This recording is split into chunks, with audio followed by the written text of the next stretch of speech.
Hello students, I am Dr. Kusum Changiriwal, Assistant Professor in Botany, SRKP Government PG College Kishangarh.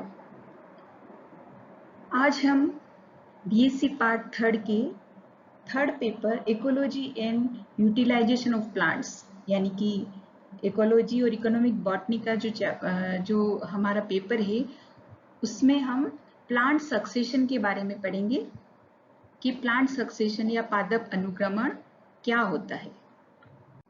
यहाँ हम plant succession को समझने की कोशिश करते हैं। प्लांट सक्सेशन या इकोलॉजिकल सक्सेशन क्या है?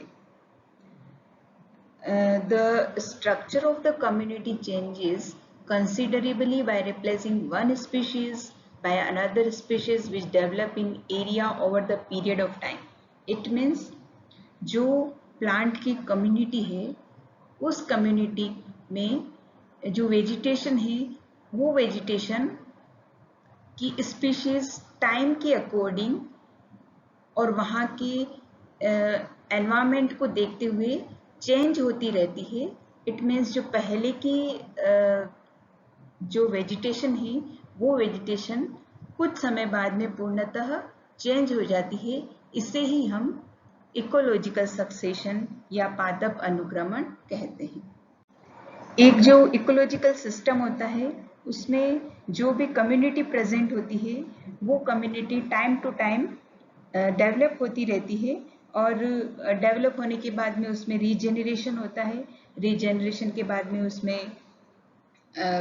डीके होता है या कंपोजिशन का सिचुएशन आती है और अंततः उसकी डेथ हो जाती है यानी कि वो एनवायरनमेंट से चली जाती है। और उसके बाद में जो नई कम्युनिटी उत्पन्न होती है उस कम्युनिटी में कुछ डिफरेंस आ जाता है, कुछ वेरिएशंस आ जाते हैं और ये वेरिएशंस किसके अकॉर्डिंग होते हैं? अकॉर्डिंग टू द एनवायरनमेंट जिसमें कि वो कम्युनिटी या वो स्पीशीज प्रेजेंट है। और ये जो चेंजेस आ रहे हैं वो कभी भी स्टेबल नहीं होते हैं, ये हमेशा वेरिएबल रहते हैं। नेक्स्ट जनरेशन में फिर से नए चेंजेस दिखाई देते हैं। तो इस तरीके से जो प्लांट कम्युनिटी है उसकी पुरानी स्पीशीज चेंज होती रहती हैं और उसकी जगह कुछ नए वेरिएशंस के साथ में नई स्पीशीज की उत्पत्ति होती है। ये जीवों में भी पाया जाता है, एनिमल्स में भी इसी तरीके का प्रोसेस पाया जाता है। तो ये जो परिवर्तनशीलता प्रदर्शित होती है इसे ही हम एक तरीके से सक्सेशन कह सकते हैं। तो किसी कम्युनिटी में कुछ स्पीशीज जो हैं वो बहुत ज़्यादा मात्रा में पाई जाती है, कुछ कम मात्रा में पाई जाती है और कुछ बिल्कुल ही कम मात्रा में मतलब डिसअपीयरेंस या ख़त्म होने की समाप्ति की अवस्था में पाई जाती है। तो हम कह सकते हैं कि जो कम्युनिटी समाप्ति की ओर है वो कभी पहले के टाइम में वहाँ पर बहुत ज़्यादा मात्रा में अबंडेंट मात्रा में उस एनवायरनमेंट में पाई जाती थी, लेकिन सक्सेशन के दौरान जो नई स्पीशीज़ हैं वो स्पीशीज़ उस एनवायरनमेंट में हावी हो जाती है और जो पुरानी स्पीशीज़ हैं वो धीरे धीरे कम होती हुई अंत में समाप्त हो जाती है। तो हम सक्सेशन को क्या कह सकते हैं? The process of change in the species structure over time is termed is succession. यानी कि जो स्पीशीज हैं उन स्पीशीज के स्ट्रक्चर में टाइम के साथ साथ में जो चेंजेस आते हैं उसे हम अनुक्रमण की क्रिया कहते हैं। पर्टिकुलर किसी एरिया की इकोलॉजिकल कॉम्पोजिशन है, मतलब कि उस इकोलॉजिकल कॉम्पोजिशन में कौन सी स्पीशीज पाई जाती है और उन स्पीशीज की मात्रा कैसी है, ये सारे जो पार्ट हैं कि जो स्पीशीज है वो कितनी मात्रा में पाई जाती, मतलब कौन सी स्पीशीज बहुत ज़्यादा अबंडेंटली प्रेजेंट है, कोई कम होती जा रही है। तो इकोसिस्टम में इस प्रकार के स्पीशीज का पाया जाना और ये जो चेंजेस हो रहे हैं स्पीशीज में टाइम के दौरान, इसे ही हम इकोलॉजिकल सक्सेशन कहते हैं। जो इकोलॉजिस्ट ऑडम थे उनके अकॉर्डिंग अगर हम सक्सेशन को देखें तो क्या है, plant succession can be defined as an orderly process of community changes. मतलब कम्युनिटी का में जो चेंजेस हो रहे हैं वो एक रेगुलर प्रोसेस होता है। और succession can be defined as a directional non seasonal changes in the species composition of an area which passes of time। किसी स्पेसिफिक एरिया के स्पीशीज में वहाँ की सीजन को देखते हुए जो चेंजेस होते हैं उसके अलावा जो टाइम के अकॉर्डिंग चेंजेस होते रहते हैं, और ये चेंजेस अगली वाली जो स्पीशीज है उसमें पहुंचते रहते हैं।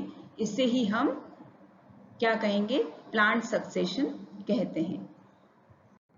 A set of environmental conditions is required for the optimum growth and reproduction of a species in a given ecosystem. Species can grow most efficiently and produce viable offspring.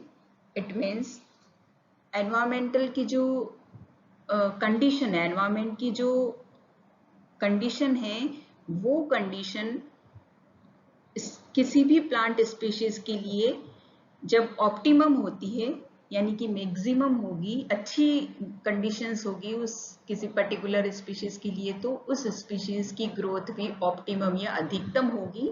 उस species में बहुत अच्छे से रिप्रोडक्शन होगा और वो अपनी species को बहुत ज़्यादा उस एनवायरनमेंट में फैला देगा।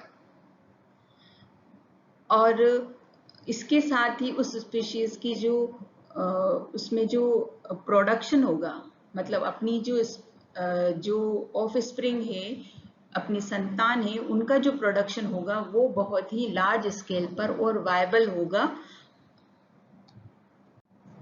और ये स्पीशीज टाइम के साथ साथ में ज्यादा मात्रा में, अबंडेंट मात्रा में उस एनवायरनमेंट में पाई जाएगी because of the favourable condition of environment.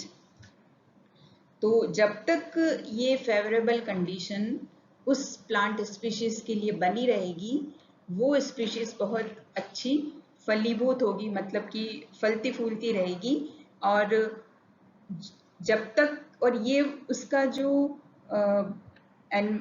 Favourable time है वो कब तक रहेगा, जब तक कि एनवायरनमेंट की कंडीशंस चेंज नहीं हो जाती।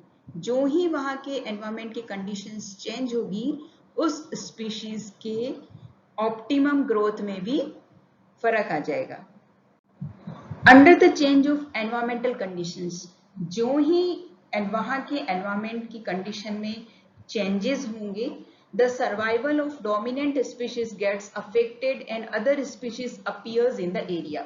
ओके, तो चेंजेस हुए एनवायरमेंट में, वहाँ की स्पीशीज को उसने इफेक्ट किया, और जो स्पीशीज किसी समय उस समय वहां पर जो डोमिनेंसी में थी, वो उस स्पीशीज पर फर्क पड़ेगा और वो स्पीशीज कम मात्रा में हो जाएगी, और जो नई स्पीशीज जो कि उस एनवायरनमेंट में सक्सेसफुली ग्रोथ कर सकती है, वो स्पीशीज डोमिनेंट स्पीशीज बन जाएगी उस एरिया में, उस पर्टिकुलर एरिया में। इससे क्या होगा, इस परिवर्तित अवस्था में क्या होगा, जो पूर्ववर्ती यानी जो पहले की वेजिटेशन है या वनस्पति है, उसके स्थान पर एक नया पादप समुदाय उत्पन्न हो जाता है, प्रकट हो जाता है।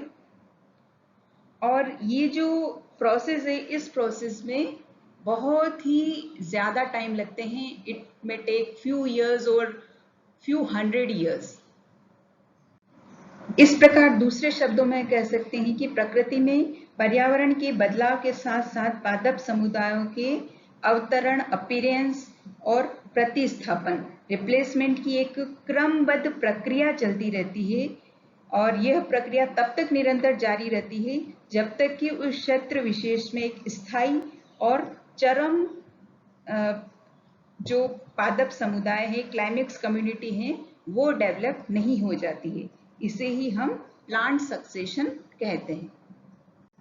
अगर हम एक और डेफिनेशन दें प्लांट सक्सेशन की, तो वो क्या होगी, किसी निर्जन क्षेत्र यानी कि बेर एरिया में होने वाले दीर्घकालीन एक दिशी यूनिडायरेक्शनल पादप समुदाय में परिवर्तन का जो क्रम है, इसी क्रम को हम पादप अनुक्रमण या प्लांट सक्सेशन कहते हैं।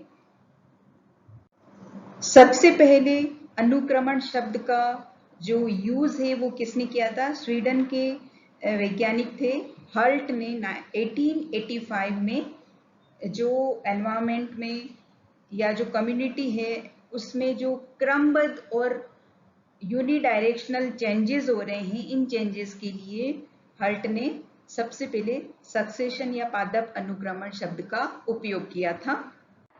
Thanks for watching.